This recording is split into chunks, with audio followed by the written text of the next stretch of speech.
असेल तर भारतीय जनता पार्टीशिवाय पर्याय नाही, हे खोणीतल्या सर्वच कार्यकर्त्यांनी एक चांगला निर्णय घेऊन मोदी साहेबांच्या नेतृत्वात, आपले मुख्यमंत्री देवेंद्र फडणवीस साहेबांच्या नेतृत्वात महाराष्ट्राची प्रगती होते.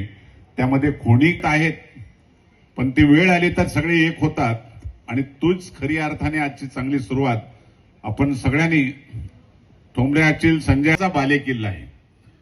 आज तुमच्या खोणीपासून तर खडवलीपर्यंतचा रस्ते असतील, पाणी असतील, विविध सुविधा असतील.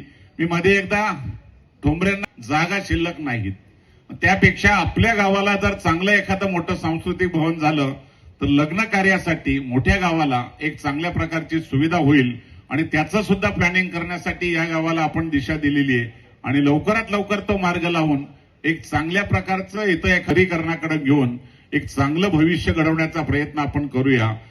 निश्चित त्याच्या